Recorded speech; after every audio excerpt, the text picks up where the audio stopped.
Give it up for Josh Johnson!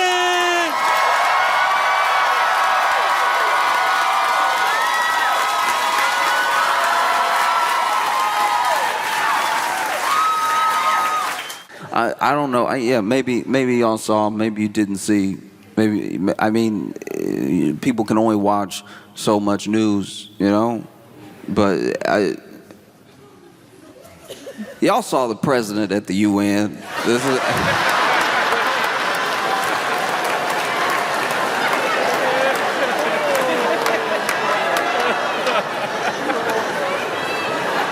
I didn't see everything as it was happening. I heard about some stuff later, right? So then I got a text message from my friend. They were like, "Oh, did you see what happened at the UN?" I'm like, "No, I didn't see what happened at the UN." And they explained to me that, you know, he was getting on escalator, and then the escalator stopped.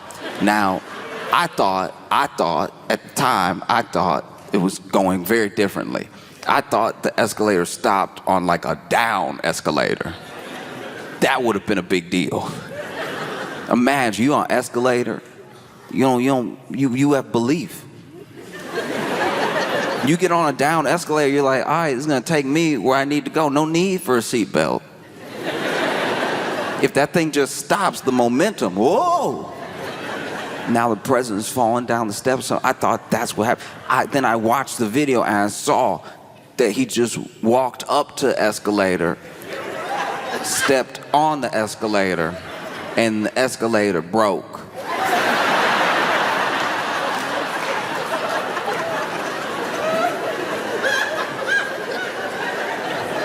And you saw him stand at the bottom of the escalator like, what?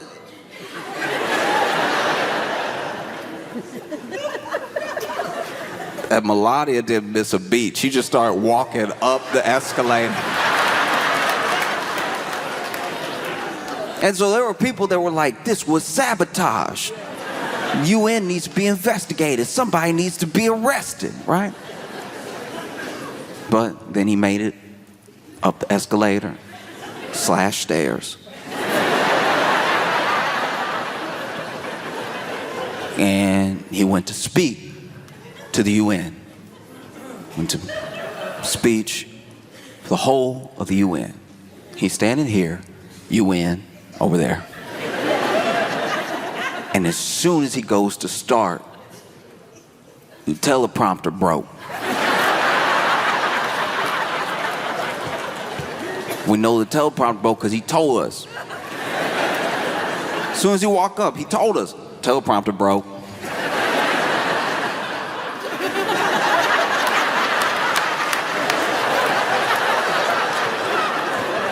First the escalator, teleprompter broke. Nothing here work. Nothing. No, teleprompter. And it's like, look, if you're delivering a speech and it's been, uploaded to a teleprompter, then teleprompter breaks, all right, like, that is something to be annoyed or caught off guard about. But I'm sitting there watching, like, why do you care that the teleprompter, you're not gonna read it, like you're not. Every speech is off the dome. Every speech you can tell every speech, he's over here freestyling every time. Why do you even have a speechwriter? You know the president's speechwriter right now gotta be the easiest job in the world. You just over here typing up chapters from Great Expectations, knowing he's not gonna read it. Knowing he's just gonna go, you know what I mean? He goes off of vibes. What do you care that the teleprompter is broke? You weren't gonna look at it. You might have read the first couple sentences and then been like, you know what? I'm gonna speak from the heart.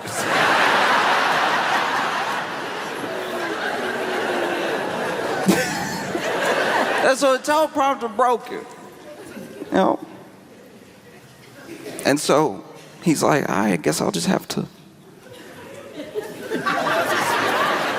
Which was also wild because the speech was printed out in front of him. But he was like, no, you want me to turn pages? No. And then proceeds to, give this address to the UN, and depending on who you talk to.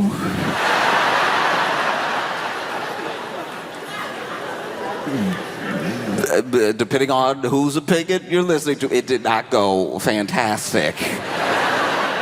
Because the energy of the speech was like the normal energy. It was like rally energy, you know, like talking to his base or something. But this is the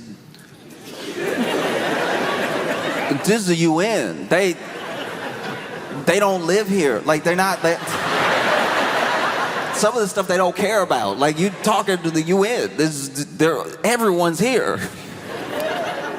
He's over here like I inherited a mess and we fixed it and like years ago we were down in the dumps and now we're the hottest country in the world.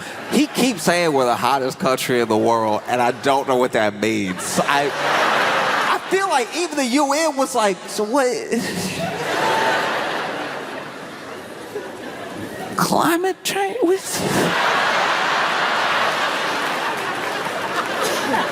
What does it mean, the hottest? This is also wild because, like, you talking to other countries right now. Why are you dunking on them right now? Then, dudes over here, I ended, like, 7 wars. And it's just funny because, like, everybody he talking about is there.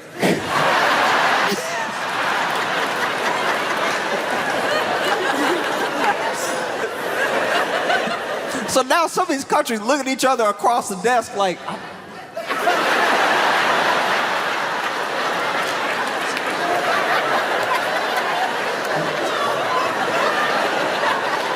I don't know. I didn't even, what did I say?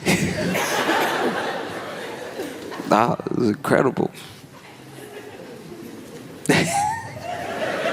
And then there was a weird thing. I think it was Brazil. He was talking about the leader of Brazil and how, like, first of all, this dude also tariffing everybody. So then he was talking about how he doesn't do deals with people he doesn't like, but then he had a good handshake with the leader of Brazil, so maybe they could work something out. Even Brazil had to be like, yo, I don't know. I just saw him in the hallway. Out here trying to be cordial. I don't even know if this is good. Was this good? No, it's phenomenal performance. Truly, I've not seen anything like it. Just over here. I'm sure if you were at the UN, just sitting there, you just sitting there quietly listening, looking over at other countries.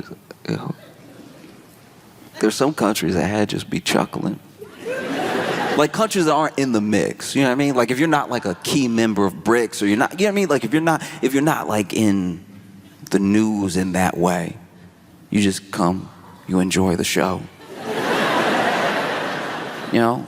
Like I imagine maybe Zimbabwe might have been cracking up. They'd be like, that's your friend. That's your friend.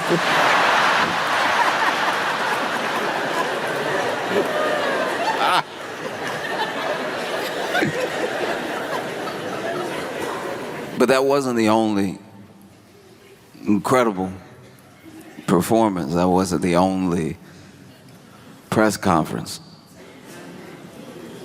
Because they held a press conference. Because they found it. They found it. They nailed it down. They found the cause. That's what they said. Gathered everybody together, got the press conference going on. Looked like it was in the Oval Office. Yeah. And they were gonna talk about the causes that they had found, the root cause of autism. This is what they said. And so, they walk in and you had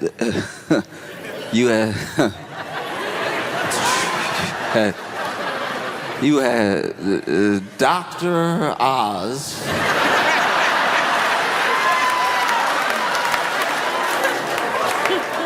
Dr. Osmosis himself. You know Dr. Ozymandias. Like, Dr. Oz is standing there. And like, why? How did this happen? If we are just gonna start putting people from TV in real, like, government position, in real medical field, can we at least get somebody from, like, Grey's Anatomy or something? You know what I mean? Like,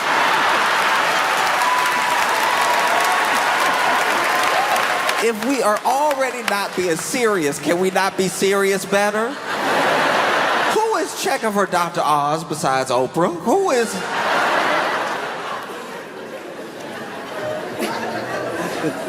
He's standing there, doesn't even really look that healthy himself. This man's advice so far has been actually insane. They've done interviews with him. He's, spoken to the public. Like, what would you suggest for Americans? The man's out here. If you want to, if you don't, look. If you don't want to be sick, be healthy. I wish I was joking. I would, like, I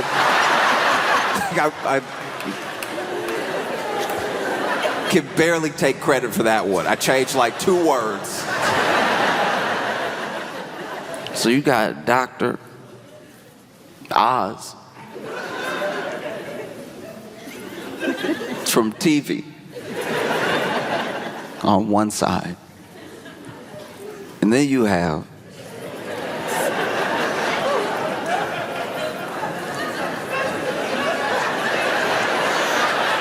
y'all know who he is. And then you have RFK Jr. on the other side, looking odder than usual. If y'all saw it, you know what I'm talking about. RFK Jr. showed up. I don't know what's happening. Because it wasn't like a tan.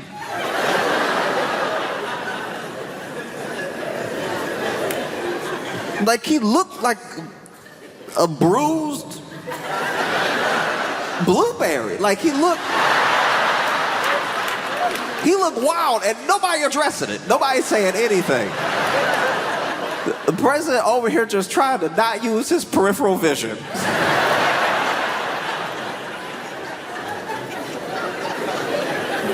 RFK Jr. is white. No, that is a white man. He's white. He's a white guy. But that's the first time I've ever seen a white guy and been like, he is colored. Like that.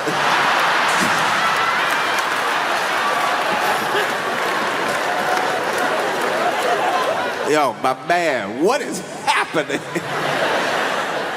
He just stand there like he's been holding his breath for 26 years.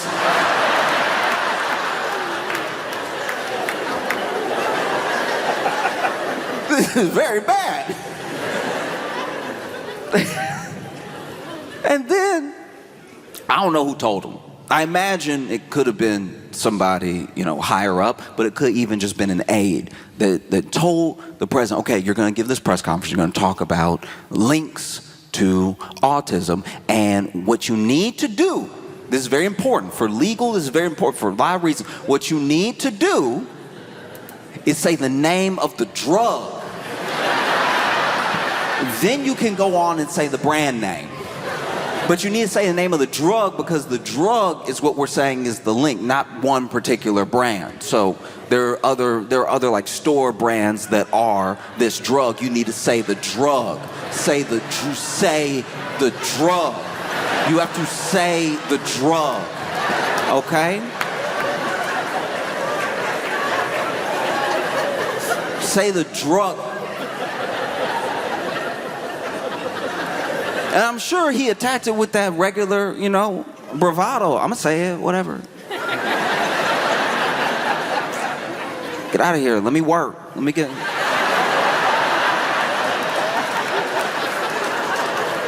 in the zone, all right?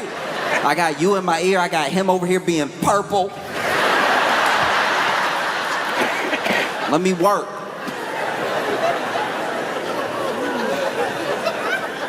Man goes up, starts the speech. It's rolling. It's rolling with it.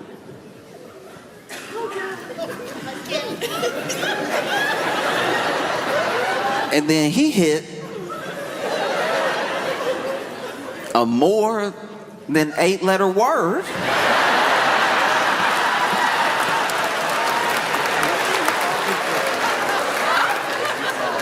And then the commander-in-chief, leader of the free world, in real time, in front of us, the American public, technically the whole world, because the internet, our leader in front of the nation, at a press conference they called.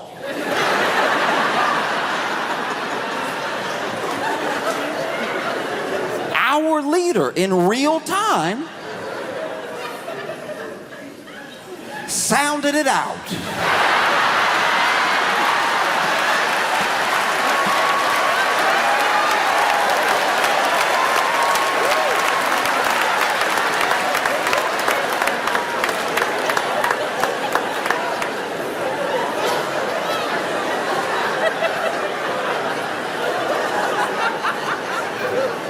I try really hard. No matter who somebody is, no matter the background, no matter the situation, really treat people like equals, not like look at people a certain type of way. We all struggle. We all have our different strengths and weaknesses and everything. But I'm just going to go out on a limb and say it. If you are 80 and you haven't attacked a word before, maybe it's just not a word you ever going to get. Like if you... It's late.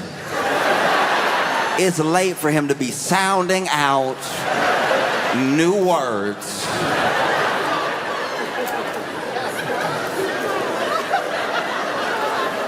Because the word, he could see the word coming up.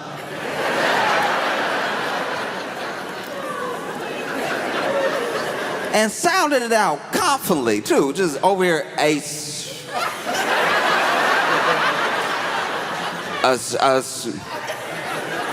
some toast,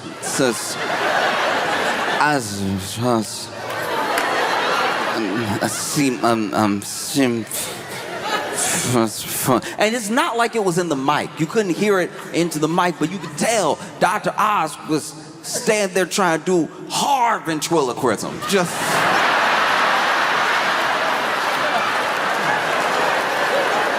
Dr. Oz was standing there like, just open your mouth, let me do it. Just... Dr. Oz was fighting to just, you could see him.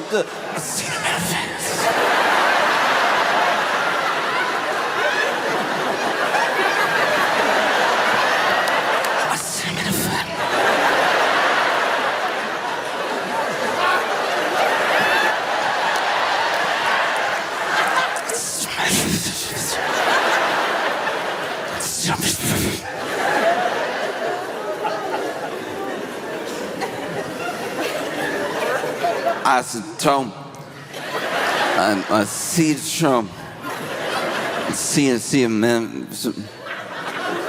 I knew when he looked around, we were cooked. Like I knew it. When that man looked up from the paper, I was like, no, stay on it, stay on it. Stay with it, you almost got it. I said, Tom, I see him, I see him in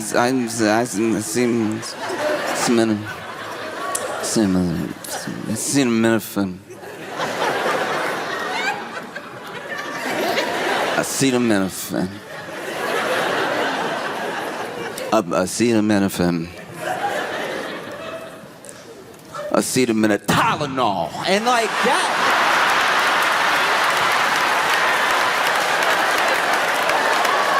That is also wild too. Gave us the full, what is it, Porky Pig? Gave us the full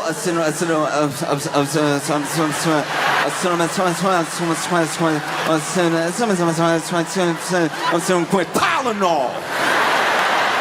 And he was hitting those T's, that Tylenol, extra hard. He was getting his payback with those T's. Tylenol, don't take that Tylenol.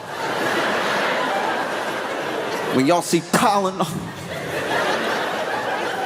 because it was rough. It was rough. It was like you've been in third grade before. You remember when a teacher, I didn't even know this at the time, but it was basically when a teacher had like a hangover, and so then the teacher would just make y'all read the book to each other. At the time, I really thought it was about learning, and now that I'm grown enough to have friends that are teachers, I'm like, no, you had a bender. That's what this is. Don't try to put this off on the students. You seeing double right now. And so it would be, your turn would be coming up. And you would do a thing. Somebody would be reading over here, and you start counting people and counting paragraphs. And then you read ahead a little bit so that when it's your time to read your paragraph, you're reading your paragraph all fast and everything. People can't even retain the information. Then, there'd always be that one kid.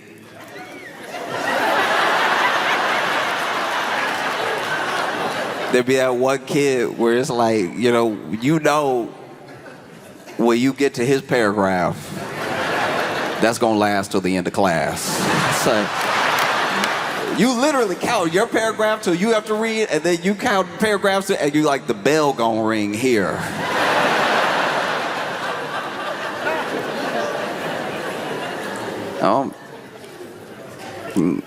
Sometimes to be a kid, everybody learns differently. We all have different abilities, and you do your best to be as patient as possible. I remember, I had one kid in my class that we would do that, and then his paragraph be coming up, and as soon as his paragraph start, everybody's like,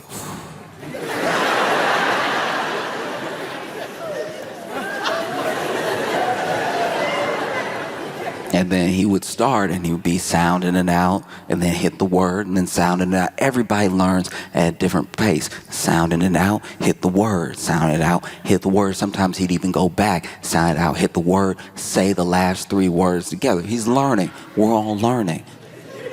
Everybody moves in their own time. But sometimes, I'll be honest with you, I was a kid too. I wasn't always patient. Sometimes he'd be sitting there and be like,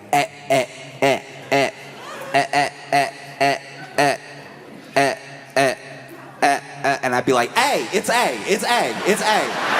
You already hit it. It's A. There's nothing left to do. It's A. It is A. You did it. High five. You did it. It's A. It's only A. And then you grow up and you mature and you realize that everybody's good at stuff. People aren't as good at stuff and everything. Because I'll tell you what, I could read, when I was a kid, I could read, very good at reading. My math wasn't great. So then when it came to math, it was me who was like a little bit behind all the time, especially when we got to like algebra. Because I could factor a little bit. I understood denominators and stuff like that. Like, I felt like I was keeping up and everything. But when we hit algebra, all of a sudden, the tables were turned. This is why you have to be as patient with people as you want them to be with you. Because I'm sitting there, and for the first time, there's letters. There's letters in the math problem, but I'm sitting over here like,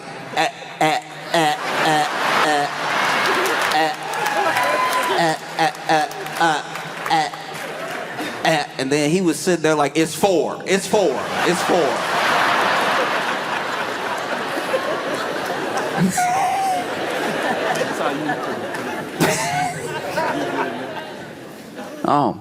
And so, he's over there. He went ahead and dunked on that acetaminophen, and then went ahead and started saying Tylenol, started describing to the people things that were not on the paper in front of him. Which is why you definitely shouldn't be upset when the teleprompter doesn't work. You know is what you're gonna do. This man was just throwing out all types of wild claims. This dude was like, hey, look, The Amish?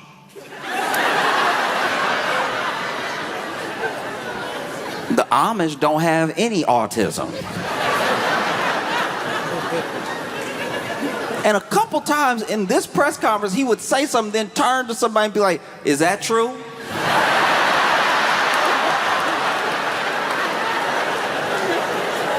My man, no, it's all on the paper. They put it all on the paper. You had RFK Jr. turn from purple to red. Because then he just started going off on like vaccines in general. You know, and just started saying like, look, you know, it's too much. It's too much. And he's not the first person, he's not the only person to be saying that. It's too much at one time. You know, you got those beautiful babies and you shooting them up with 80 shots of liquid.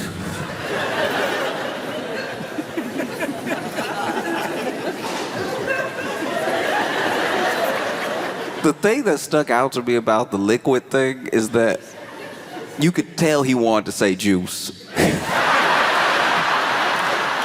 You could tell he's like, they put too much juice in them babies. Nobody need all that vaccine juice.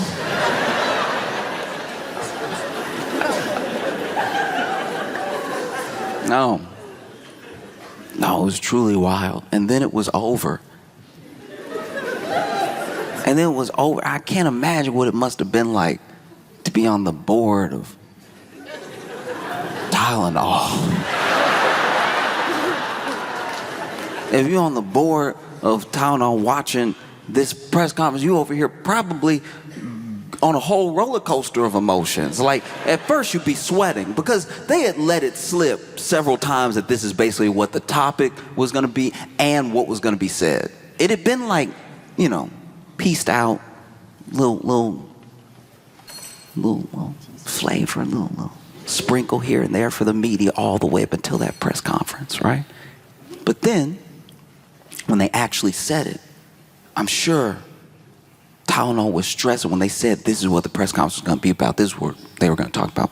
You work at Tylenol, you sitting there, edge of your seat.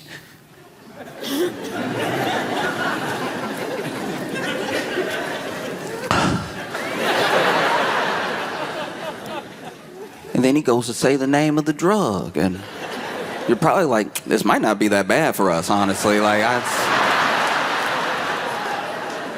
He almost said a cinnamon. We might be in the clear here. All we gotta do is come out with a label, no cinnamon in our product. We'll be fine. And then he says your brand name. Then he says your brand name over and over again, and now you're like, that's not good. That one came out perfectly. And then he talks about the Amish, and you're like, I guess if people watch the whole thing, they'll be confused enough to not know if they should take it or not. Because my thing is, look, why have such an unforced error? You know what I mean? Go ahead. You already got Caroline Levitt talking to the media all the time. Get her out there to start the thing. Get her to say the name of the drug and then walk off. Then you can go and just go off your vibes and everything. You had two people on either side of you that probably say the name of the drug all the time. Don't let him, but let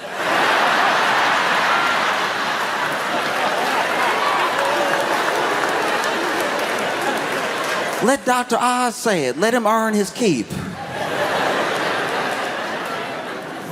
No, he over here supposed to be a doctor. Got the shortest name I've ever seen. Because I do my best to be up on the news, but I don't always want to talk about, politics and stuff. Sometimes there's stuff that happens that has nothing to do with anything political, and it just warms your heart to see it. You'll see a news story that captivates you, and it doesn't take you into like any sort of polarized position, Like I saw this South Carolina teacher that got arrested for using, got arrested for using fart spray on the students as a punishment.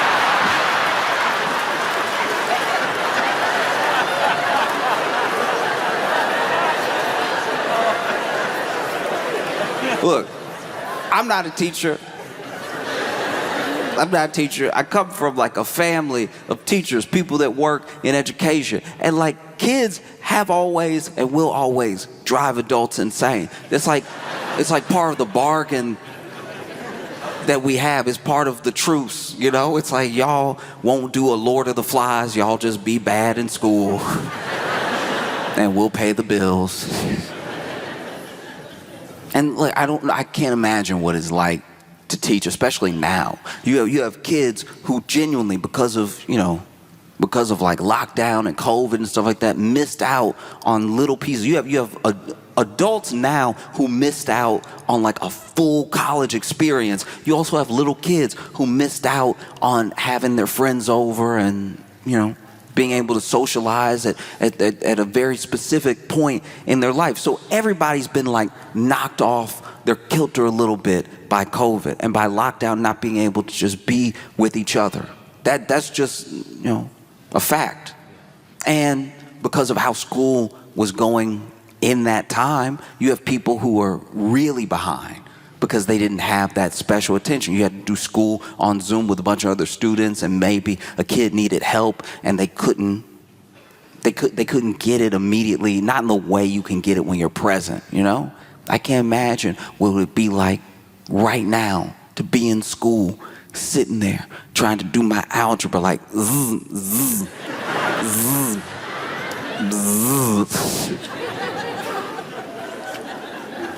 And so then the kids come back to school and, some of them are excited to see their friends. Some of them are still trying to learn how to socialize. Some of them, maybe aren't as affected as others. But kids will be kids. Kids will be loud. They won't listen, all that stuff. And then what do you do if you're a teacher?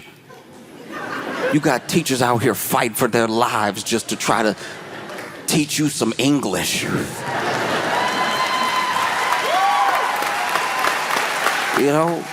You see videos of it all the time, teachers going through it because students don't want to listen, all this stuff. This is the person that's just trying to make sure you know how to spell. So one day,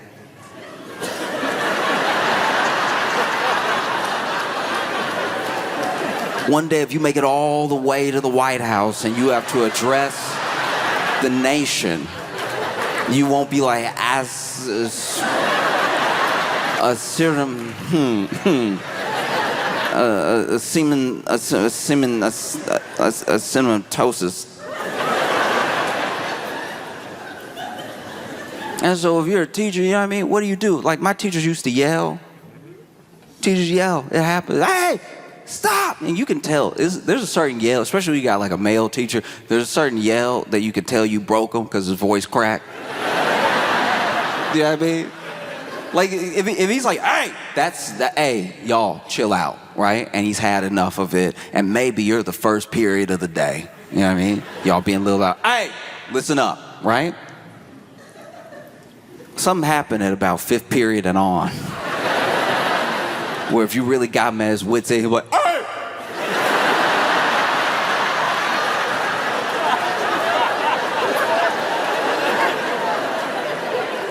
Can't even help you people. That's how you can tell. That's how you can tell when a teacher really at the edge, when they just start talking to the students like they are society. Like it's like you do your best, You go to a state school to save money because you know you're not going to make it here, You got a passion for Spanish, so you try to teach it to you knuckleheads. Just truly, teacher ready to cry.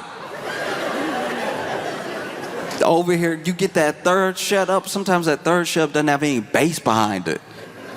It sounds a little bit, shut up!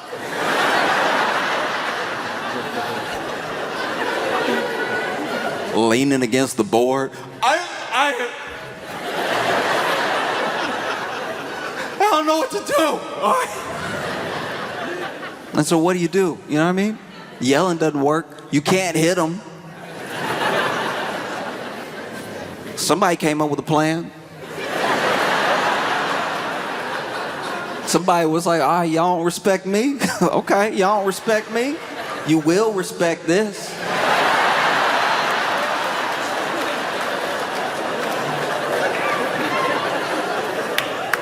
Because I've read different reports. Some reports say he was like doing a prank or whatever. Some reports say he was like mad about whatever. But I'm telling you, he could have done it for any amount of reasons. Maybe this dude didn't take his job seriously. Maybe, he was out here just trying to prank for fun. He's somehow like a teacher's assistant, whatever, and still hadn't like grown up. So then he's over here, ooh, look at you, stinky, ooh. Ooh, stink butt over here, ooh. Maybe. But maybe he had enough. You can only take so many spitballs to the back of the neck before you snap. Maybe this dude came in one day and was like, all right, look, I hate that it's come to this, I really do. But please believe me, if you talk all the time or you never talked before, anybody can get it, all right? I'm not gonna lose my voice this week because y'all don't wanna learn. Anybody can get it. Anybody. I'm gonna put it right here. And I'm begging y'all not to test me. As soon as somebody's talking to their friend, he's like, what?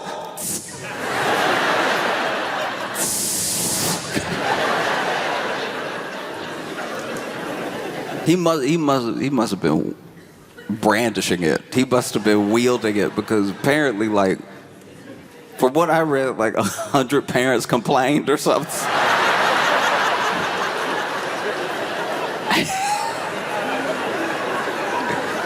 This dude got arrested, and then I think they said like 2 students went to the hospital or something like that.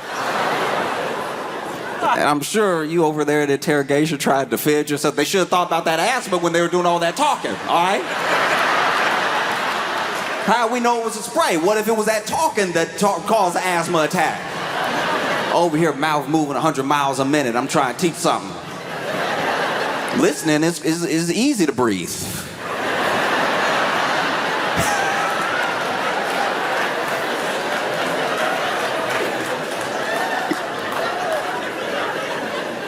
Because I wonder how much he must have done it.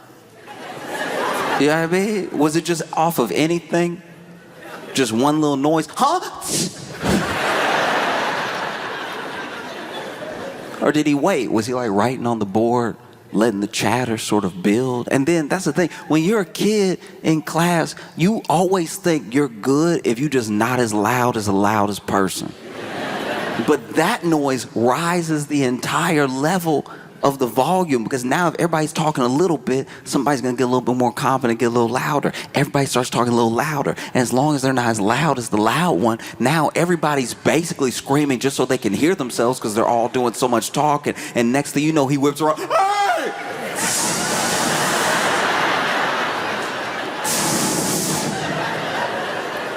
Y'all gonna learn today.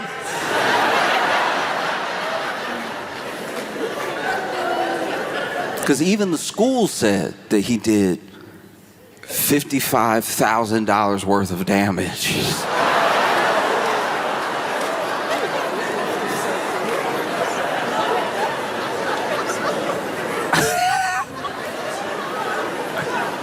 How?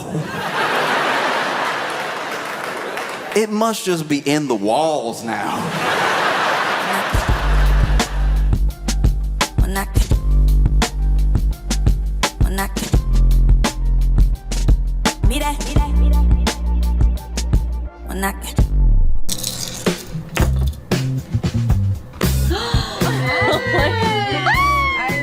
There's a portrait of Josh where it looks like he's about to do slam poetry.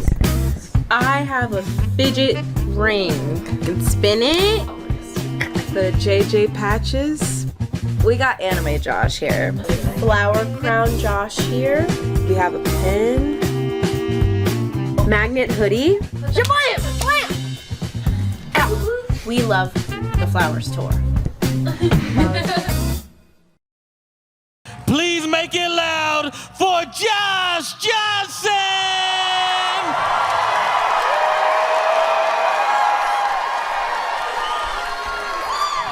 Man, okay. I've been excited to come to Rochester, and I have been also nervous.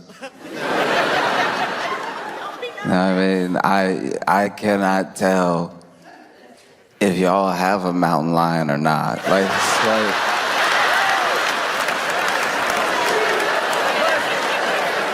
listen, I can only go off of what I've been watching. And what I've been watching, I'll just walk you through it. What I saw was a news report. This news report was of someone's Ring camera. I like that the whole community is involved in the surveillance. I like that this wasn't CCTV footage. This was, a person's Ring camera. And in the Ring camera, there is what might be, probably is, definitely looked like a mountain lion going for a late night stroll. Fantastic.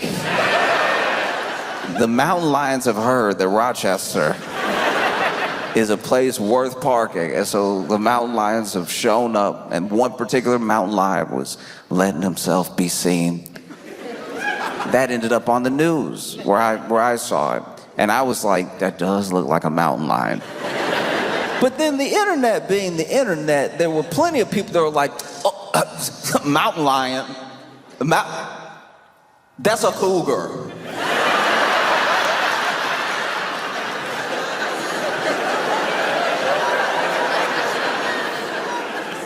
Nothing makes me want to get into it with people than well, actually, that's so beside the point. A very big cat is walking around Rochester. Cougar, mountain lion, help me with the major difference. And then people started to. Initially, when the report came out, there was a shelter-in-place order, right? And I heard about the shelter-in-place order, and I was like, order? Who was fighting to get outside knowing there was a mountain lion out there? Who was like, y'all know I always wanted to pet one. This is so unfair. Every time something fun happened, I gotta stay inside. Shelter-in-place order is crazy. I saw people commenting online off the video, and I saw some people that were like, "Aww."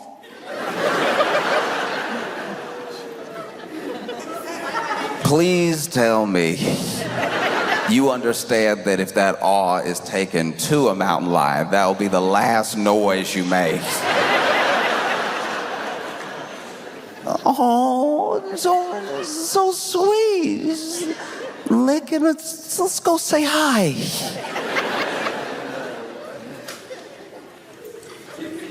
Aw. Aw. Wow, okay. And then from there, people contacted the zoo, and to y'all's credit, y'all's zoo was like, hey, nah. Everybody here's supposed to be here.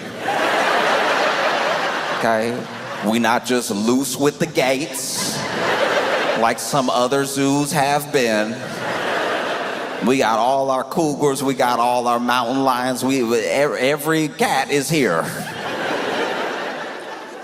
And the fact that this thing was just strolling as well. It's not running around. Everyone that says they've seen it, it's quickly become this urban legend / mascot of Rochester. Because then the people that have seen it, and look, I'm not saying that if you've seen it, you were supposed to tackle it and take a selfie with it. I believe the people that say they saw it. I believe one person in particular that says that he saw it. I believe the man that your news interviewed that said that he saw it. This man should just be an anchor. The man is on the news and they turn and he went rawr.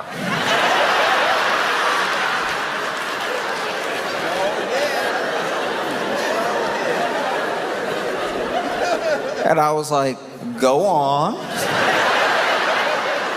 So far, this is very believable. He's like, it went rawr, and I was like, ooh, I'm good. No, none of that. No. I like how that's how you get away from wild animals. It's like, because admittedly, look, I'll tell you, as a black person, that's exactly what's happening. If you see a wild animal out in the not wild, you start conversing with it like somebody you owe a lot of money. Hey, look, no, hey, listen, no, look, no, please, no, no, bruh, no, thank you, no, please. Look, nah, later maybe, but no, not today. Oh, Lord help me, oh. This man gives this interview, he says he saw it raw, and then he was like, no, I'm not messing with you, no, thank you, no, I'm out of here, no, I don't mess with lions, tigers, bears, good policy. These are good things to keep in mind. I don't mess with any of them. And then my favorite thing about the interview wasn't that he was like, it could be anywhere. It could be in those bushes, as this man looked up.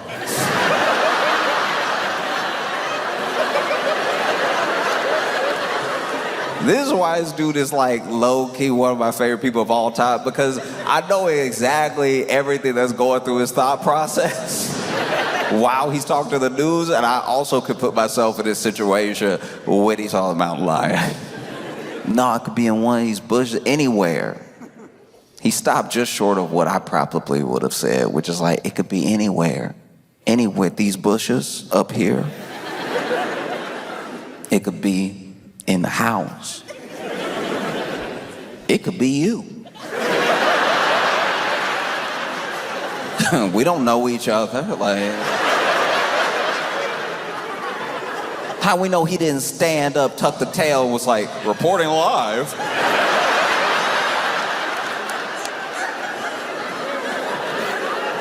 Matter of fact, roll up your sleeves. Let me see how furry you are. No, my favorite thing about this interview was that this man gave the interview in broad daylight, explaining what he saw while holding a bat.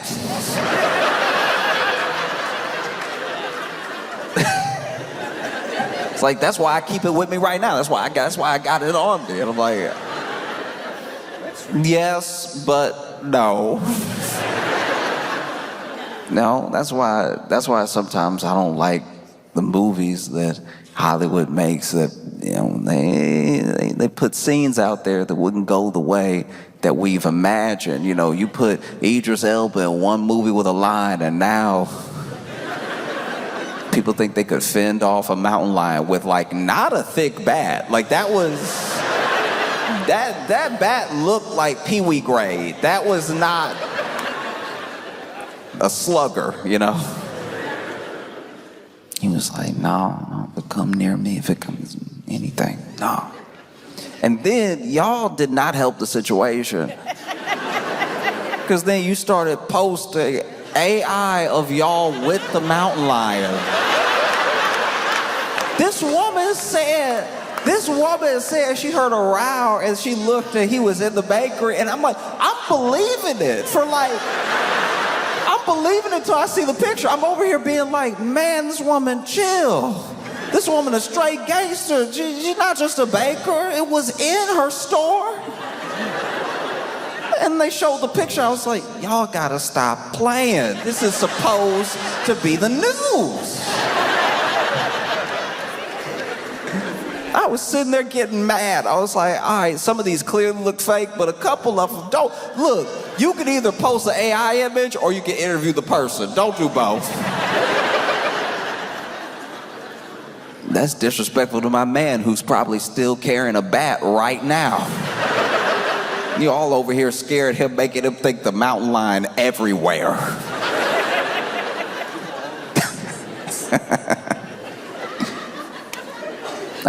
No, look, don't approach a mountain lion. If you see a mountain lion, there's a whole number you're supposed to call so some like actual professionals come deal with the mountain lion. That was another little gripe that I had that I will admit. I was like, because I was in my head, I'm like, I'm coming to Rochester. What if I see his mountain lion? I should probably memorize this number. And instead of being in any way catchy, in any way memorable, this number isn't 1-800-SIGHTING. That would be too many numbers, I understand. But like this number is just 1-375-2280. Like it was just such a regular number. I was like, no one will remember that. You couldn't even make a number. You couldn't even make it like 1-800-GET-CATS. Not even try. Now I'm over here, I see the mountain lion, I don't have a bat on me, anything. I'm doing the regular thing, the thing that we know to do. No, I'm not messing with you. I'm not playing with you. Get away from me. Oh no, oh geez, right? And now I'm trying to call the number and I'm like, 1.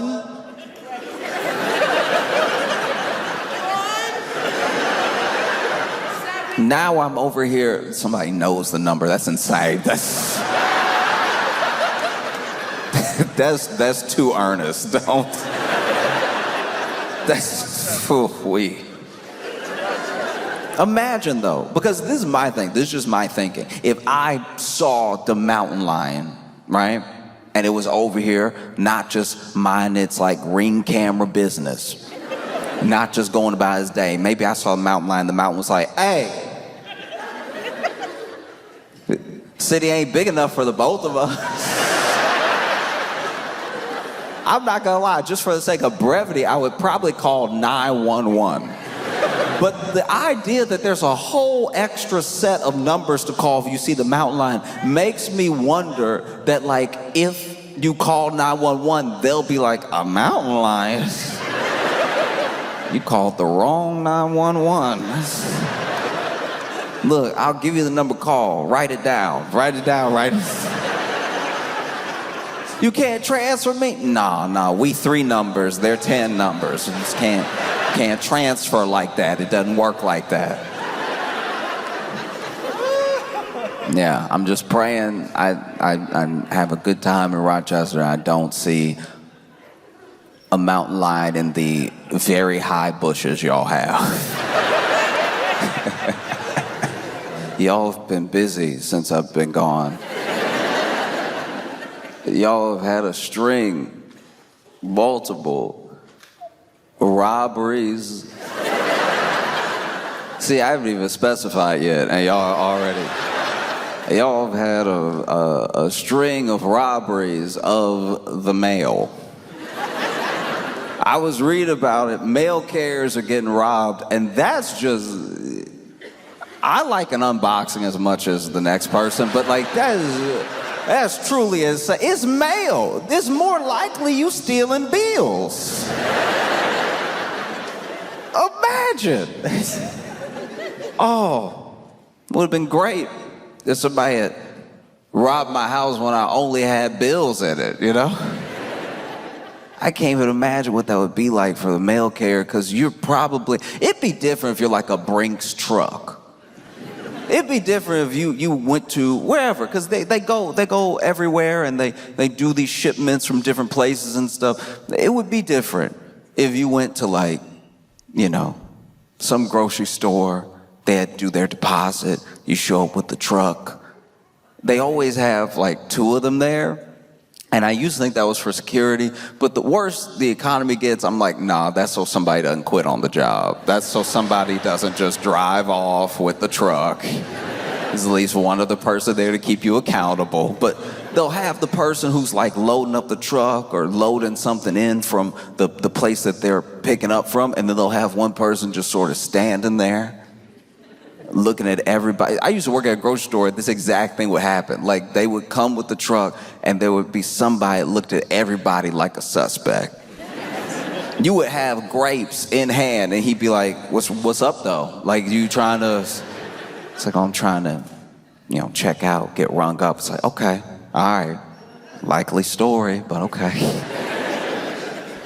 And then, they go off, they deliver it to the bank or whatever. I can only imagine if you work at the mail.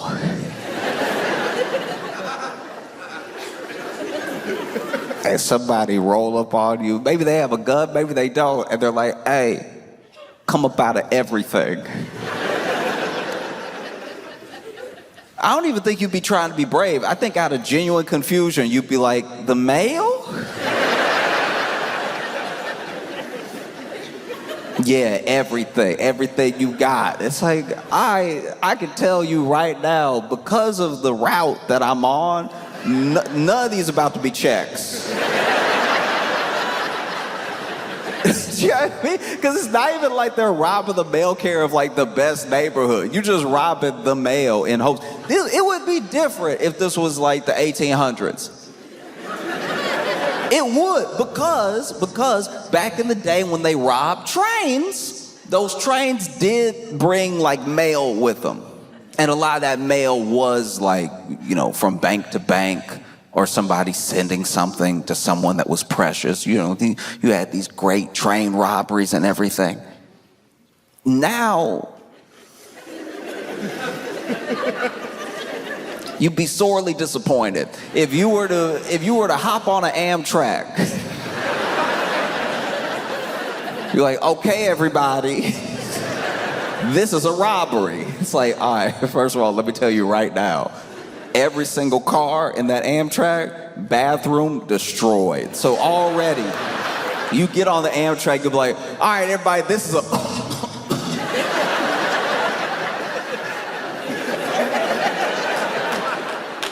Oh, one of y'all sick? What? Because people used to carry their belongings on them, and now it's just one belonging. Like now the phone's more important than the wallet. For some people, the phone is the wallet. That's why when some people forget their phone, I'm like, y'all didn't take life seriously at all today. Do you know what I mean? Like it's one thing if I forget my ID, or if I forget one of my like cards, or if I forget my keys or my AirPods. Like, you do the little check before you go, make a song out of it, right? It's very different if you decided, hey, I'm gonna put everything in the phone, that way it's all in one place. Some people even put the card in the little pouch behind their phone. I remember the first time I saw that, I was like, this is a horrible idea. Just attaching the wallet to the phone. And they're like, no, now everything's in one place. I'm like, yeah, you made it easy for the mugger. That's all you did. You still gonna be forgetful. I don't know why we think that like changing that thing will like change us. Do you know what I mean? My friend is very forgetful. But then he's like, no, if I just put it all in one thing, I'll be fine. I'm like, no, you'll forget more at once. Your day will be worse. Because then, I already saw this, right? You saw that they put the phone into the back of the case, into the wallet, right? All one thing. Then they were like, why even use a case? Let's just mush the credit cards into the phone, let everybody pay with their phone. So now, a lot of my friends don't even carry credit cards. It's just the phone. So now when you forget your phone, I'm like, who are you? The phone was your ID, it was your credit card, it was your phone. This is what's crazy about losing a phone now, not just on top of like how much we keep in it, but my friend locked himself out of his house, and locked himself out of his house because he had put his keys in his phone. Because you know they have that thing now where certain scan, you can scan and then just boom, click, and then the door opens. He did that because he was like, why keys? Keys are so archaic. Why am I, and then pitched it to me like this. Why am I just walking around all day jingling? What am I, the crypt keeper? Why am I running around here, cling, cling, cling, cling, cling, cling, cling, cling? No. That is entertainment for babies, all right? Only thing that keys are good for, put the keys into the phone. And then with the credit card, he was like, why am I just carrying around plastic all the time? All the time. Then the card expired. You don't even know the card was about to expire. So then you over here trying to pay for your groceries looking dumb. Looking over here. No, I swear, there's money in the account. I don't know why this is happening. You got the Brinks guy staring at you like, all right, you said it was all about grapes, but it looked like it's not all about grapes. So what's really hood?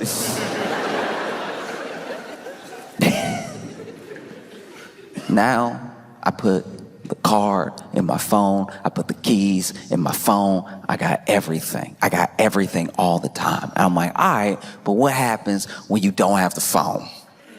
Because you're telling me all this as like the reason to put everything inside of one thing. But now you're locked out. You're locked out of your apartment and you're sitting in my apartment. Somebody who uses a key to get in. I don't know. I feel bad for you. You gotta use this archaic technology. You gotta turn it with your wrist like you're from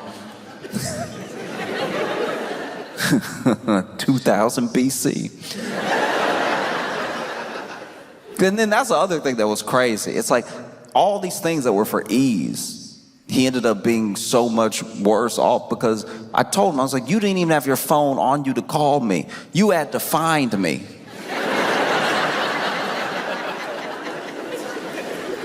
Do you realize how much crazier that is?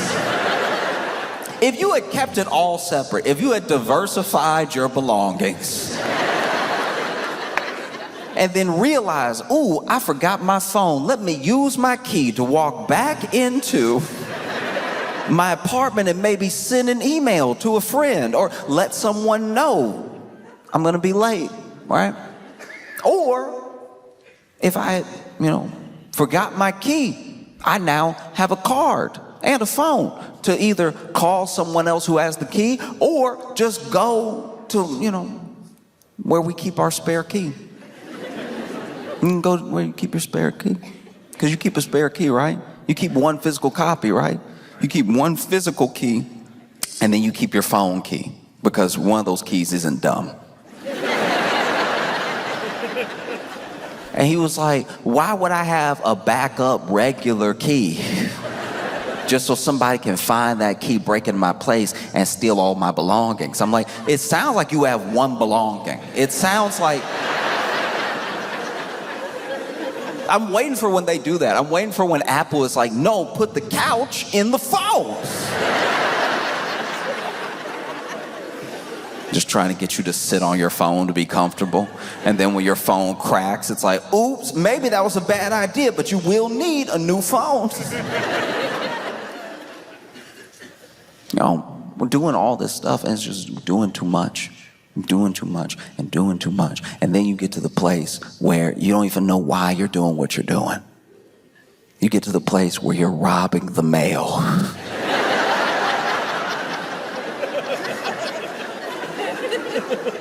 Truly for what? At best, it might be like a blender. If you are robbing the mail and it is not an Amazon package, you're already losing. Because when I tell you right now, this mail that you're stealing, this like paper that you're stealing, is paper that the people it's going to don't want. Forget bills. This is like begging people to open up a new credit card. It's begging people to subscribe to a magazine they subscribed to one time. It's just asking for money. And then you do that, and then you open all that mail in your place, which is also against the law. You doubling up on felonies. What's the plan here? Because now you've opened the check. Let's say you got a check. Let's say somebody still works in 1990. And let's say that you got the check. What is the plan now? To go to the bank and be like, hey, I'm 8 people.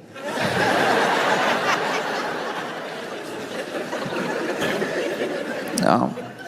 But who knows? Maybe the banks in Rochester just cash whatever y'all bring. I have no idea. Maybe this makes sense. I know it's been spoken on already, but I am genuinely, I've been looking it up. I've been educating myself, and I'm fascinated at the origin of the garbage plate. Because here's the thing. Here's the thing. I'm not here to talk about if it's good or not, or the aesthetic or anything like that. I'll get to the aesthetic, but like the name.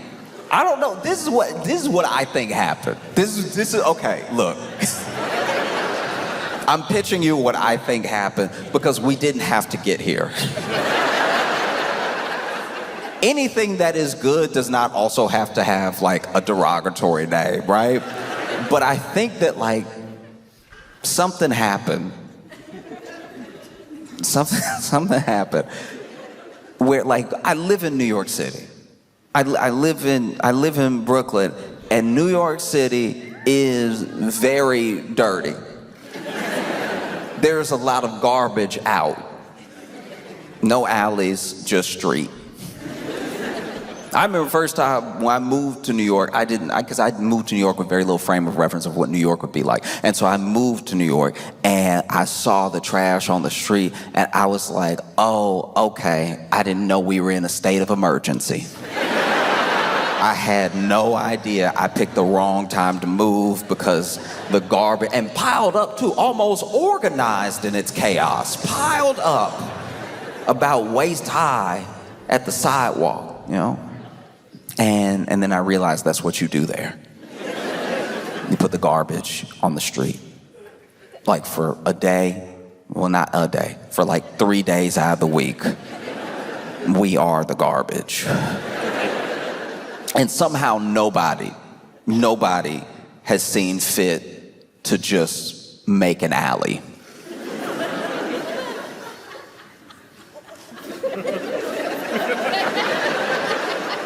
Isn't this one of the oldest cities in America? At any point in time, somebody could have been like, look, we're gonna have to like eminent domain this one brownstone so that everybody doesn't have to live like the apocalypse happened 5 months ago. It will be a beautiful day in New York City. You'll be walking happy. And then you will, as an adult, I thought I smelled all the smells. As a grown person, I was positive I'd even smelled all the mixes. And sometimes you'll be walking in New York City, and it will be a beautiful day. It'll be a picturesque day. It'll be one of those days that they direct movies with the scene that you're seeing. It's almost like God's cinematography. When you look around New York City, the sun is coming up. There's that golden hour, everything's shining off, the building's just perfect. Maybe you walking, and you walking with somebody you love, you holding hands and everything, and then you even go to say, I love you, right? You go to express, because you get swept up in this moment, this beautiful, beautiful moment that somehow you can only experience in New York City. Plenty of places are beautiful, but this moment can only happen in New York City, and you go to say, I love you, but that means you open your mouth.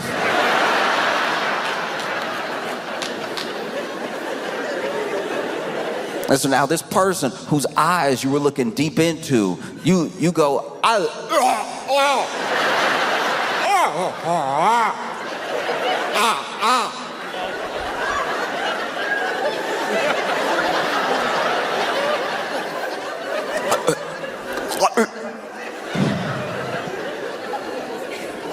You can't even describe it.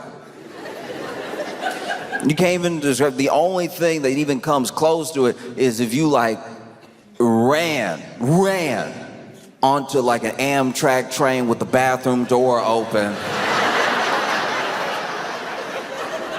You've never felt or smelled anything like that. You felt like you were walking through a cloud when it happened. And now you're doubled over. That moment has happened in New York City for as long as New York City has been around. Since its founding. Since they were like, no, just mush them together. No, everybody want to live here, mush them together. No, it's... and on top, too, let's build up. No, it means more trash, but it means more people to, pay more taxes for us to still not have figured this out. Look, it's a phenomenal idea. There's no way, no, you can't cut through these buildings. You can't tear something down. No, that'd be crazy. This thing is worth $2 million. This piece of property that nobody wants, that no one will ever want, is also worth $2 million. No, we can't make it an alley. That would be useful.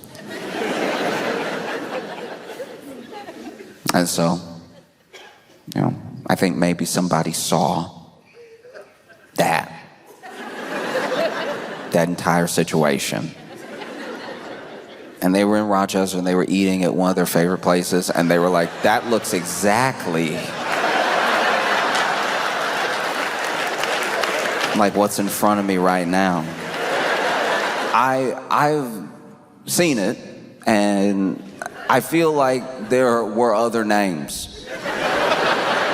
Because there were other words available, you know what I mean? This is how I'll put it. It would be like if I baked a cake, right? If I baked a cake and it was a triple chocolate cake, right? So, and not just triple chocolate in the way that it's like chocolate layer, chocolate layer, chocolate layer. Let's say I really took my time. I really did something like decadent. I really made like one layer almost like chocolate chip cookie. It's a little bit more brownie than it is like cake. And then the layer above that, I went a little bit like dark chocolate with it, right? And it had a little bit of filling in the sides of it that was also like something you don't usually get in chocolate cake. And then the top of the chocolate cake, very light. Very, like, not the, like, fondant type stuff, like very light icing and a very, like, moist top, melts in your mouth, right? And then you had this chocolate cake and it was actually, let's just say for the sake of the argument, the best chocolate cake you've ever had in your life. Incredible. You were moved by how good this chocolate cake is, because you never had chocolate cake like it. This might make you act different, move different throughout your life. You never had chocolate cake like this before. Never has somebody put chocolate cake on a dish and then you put fork to cake and then fork to mouth and cake to mouth and then felt this good about your life and yourself, right? It's never happened before. And so then you ask because now there's a different person. You're a different person when you had the cake, before you had the cake, and after you had the cake, right? You're about to move through the world with more love, knowing that there's cakes like this to be had. You're about to spread the good word of this cake because more people should have this cake. More people should feel this happiness, right? And you take a break from chewing, from everything, to ask me, what kind of cake is this? And instead of saying triple chocolate cake, instead of listing the ingredients, you ask me what type of cake it is, and I say, Dookie.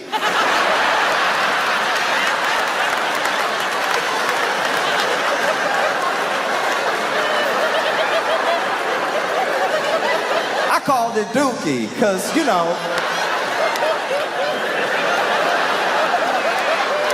because when you look at the plate, you know what I mean? No, it looked like Dookie, so I called it Dookie. That makes it more enticing, doesn't it? Have another slice of Dookie. That's when I garbage plates.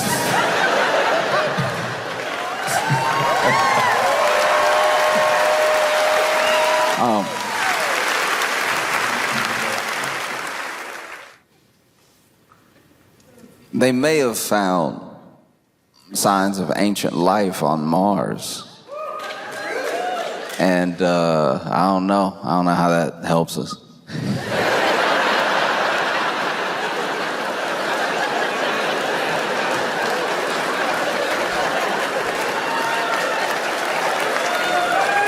That's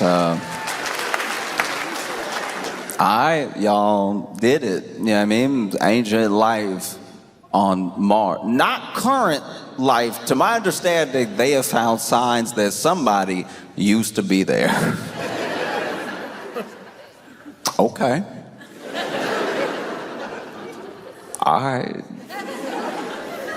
Imagine somebody coming to you and being like, this place used to be cool.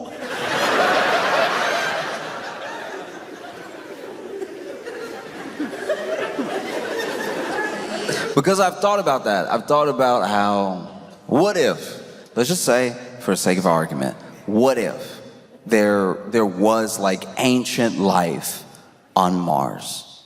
And like ancient beings, we're not talking about like little microbes or anything like that, like intelligent beings. Like obviously we would call them aliens and everything because they're over there, we're over here. But like they lived on Mars. And then even though they're intelligent beings, they didn't always act in a way that was intelligent. You know what I mean? They didn't take care of themselves, each other, or their planet. And maybe they built out systems that didn't actually benefit all of them, just a few. And then it got to a point where they were not just unhappy with each other, they were unhappy with their planet, a planet that they had basically ruined. It used to be dope, and now it's whatever it is now. And so then they worried that there was no way to reverse course. There was still time, but they were like, what are you gonna do?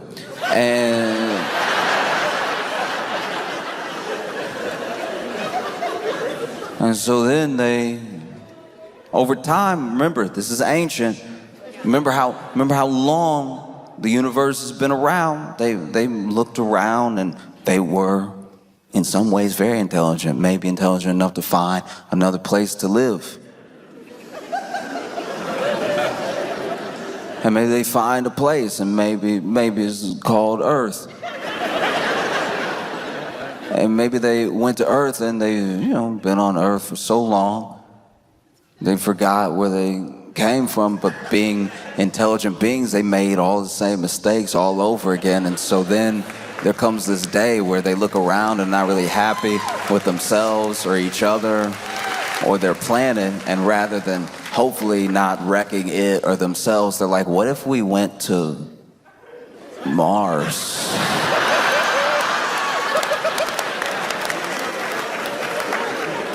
I don't know, maybe there's something there.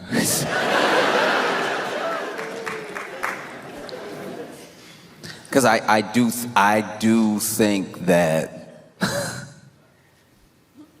I don't know, I feel like that's as likely as finding life on Mars. Because that is where we're at for the most part. There's a lack of belief in the idea that you can still build community, or the idea that people can still see each other as people. That's incredibly troubling and scary. I think that we rely now on communication that is more served to us than we seek out. We feel like we seek it out because we're discovering it in real time. In real time, you are discovering your For You page. In real time, you are discovering when you're scrolling, and you feel like because you're making the choice to scroll that it's the choice what you see next, but it really isn't. And based on a bunch of things about you, we think we're shaping the algorithm, and it's a high likelihood it's the other way around. Because based on how you've built your habits gets based on whether you get served contempt or compassion. And so then when it's time for us to talk, we have a very different view of how people are in the world. Like all of social, all of this stuff, every platform, it's just a mirage. But when you're out in the desert by yourself, which it feels like a lot of people feel that way. A ton of people feel like they're out by themselves, right? And you see this thing up ahead and you think you know what it is, and it turns out to be a mirage. It's very hard to convince anyone of that idea. And so that's what I watch more of than anything else. It's just the idea that, like, I know what's going on, I know what people are saying, I know how people think, and I've got a big picture of everything that's going on. It's like, I promise you have a snapshot. No person, no single person online is one thing. No idea is one shared belief by everyone. And once again, no matter what you do, even when you think you're gaming the system, even when you're like, but I log out sometimes, I guarantee you, you're being served a certain amount of contempt and a certain amount of compassion, and it's all driven to keep driving you. You want to know what people think, you want to know how people are, you just talk to people. This is the only way to find out. If you want community, you build it as best as possible. And you build it in any way that you can. Some of that will include being online. Some of that, I'm not talking about like talking to your friend in a DM. I'm talking about like the way we see each other is so important. And the way we see each other is being like molded and affected without people understanding that they didn't actually get to participate in some of this. You don't know what impact you have to anyone that's like outside of your sphere. It's why I do my best. I'm not perfect, but why I do my best to be, hopefully, the best version of myself all the time. Because people are only gonna see a sliver. So if what they see is good, maybe they'll think the world's a little bit better. And if they see bad, they might think the world's a little worse. And it goes moment to moment. And no matter how much you try to put out, you can still get drowned out. But I know that when I see people, when I see anger, when I see hate, when I see love, when I see compassion, I know that I'm seeing all of it at one time. And then the real mix of it that's out there is different than what's in my phone. The same way you shouldn't put your keys and your wallet and your...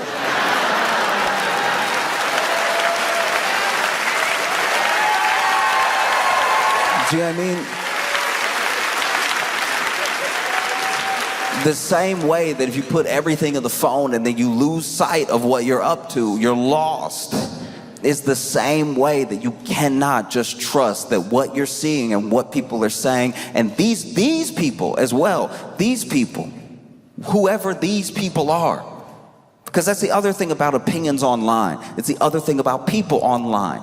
We didn't vote for like a king or queen of online. Somehow any person saying anything is representative of everybody at any given point. That's not possible. I wish it was what was happening when it was like a smart person. But like, who knows? Like, smart people usually don't keep you online because they're like, hey, you should live your life. It's very bad for business. When people live their lives and when they meet people and when they talk to people and they have real conversations with people, when they really sit down with people and they get to know people, that's scary. It's scary for everybody who benefits from what you're like when you're just on your phone. You need to be very, very careful of how we look at other people, how we judge other people, because I'm telling you right now, this thing will run away from you. You will leave the house thinking the entire world is the devil without ever having checked with any other person. Do you know what I mean? I've gone outside and I've talked to people, and there are people, I'll tell you right now, there are people that scare me. There are people that scare me. There are people that walk around on trash day in New York and yawn. That's insane. That's it does. I don't know if it gets crazier. That's terrifying. And I'm talking like hot summer trash day. Not today, Satan. No, I see that, and I'm not gonna lie, I cross the street. I treat them like they got a pit bull. I treat them like, you know? Well, yeah. Like I don't know. And sometimes you want to throw your hands up and just say, none of it's worth it or anything. And I don't know. I just don't believe that. There are some things that happening and your response, what you put out into the world, it is coming back. It may not feel that way. And maybe, look, maybe you're a kid and you're impulsive and somebody makes you angry online, so you get real nasty with everybody all day and you don't even think about like the ripple effect that thing has. But like people take, online obviously is not real, but people take real things off of it, you know? And I've talked about this before. I'm never stop talking about it because I genuinely believe it from the bottom of my heart that the bravest thing you ever do. I remember I read this and it stuck with me, and I hope it sticks with me for the entirety of my life, because this is how people make money. This is how people control you. This is how people mess with your mind. This is how people turn you against other people. The bravest thing that you will ever do in your entire life is accept that there's nothing wrong with you. Nothing intrinsically wrong with you. There's nothing that is like that needs to be bought to fix you. There's nothing that you need to, and that is not to say that everyone is a perfect person. I'm not saying people don't need to work on themselves. I'm saying that like you are not beyond the measure of like the love and care that a person should receive, right? And then the second scariest thing you'll ever do in your life, and like some people can't do it. Some people live and die. They get buried without ever doing it. The other scariest thing you'll ever do in your entire life, I promise you, is change your mind. And like, I don't think that I personally don't think we're in a place where we're too far gone. These two things can still happen. It takes a second for them to happen. It takes a moment for either one of them to happen. That there is nothing wrong with you. Now, you're not perfect. You make mistakes. There's nothing wrong with you. There's nothing unfixable, unlovable about you. And then there's a world that looks different than the world in your phone or even the world from your experiences. But I promise you, changing your mind will not kill you. But this isn't the world. It's not even your world. It's just what you're being served to keep you on the platform. But I think somewhere along the line, we start to feel like it's a window instead of a TV. Do you know what I mean? It's not a window. There's no way to know what everybody thinks. And there is no like side to reality.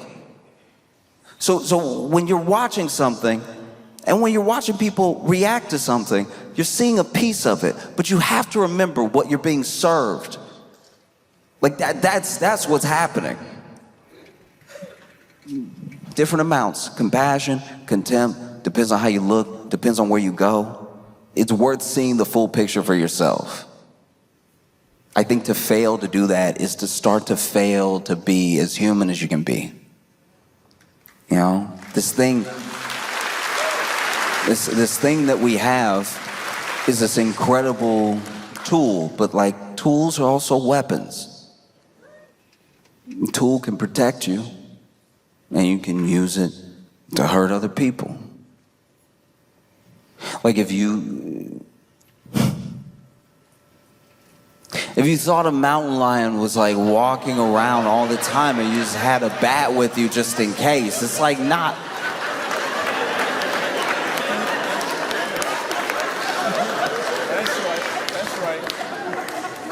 But these things are tools, and it's very important to remember who's using the tool. We think it's us all the time, and I think that is a mistake. To think that we use it, that it doesn't work the other way around ever. I love you all, and I appreciate every single one of you. I don't want to see.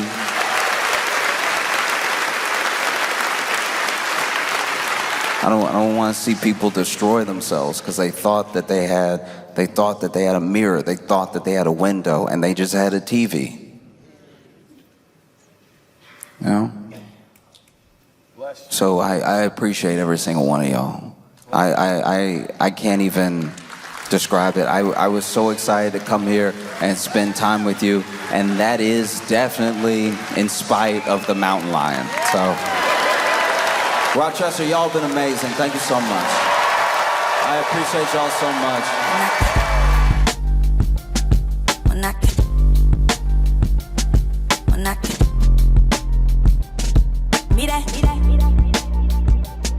When I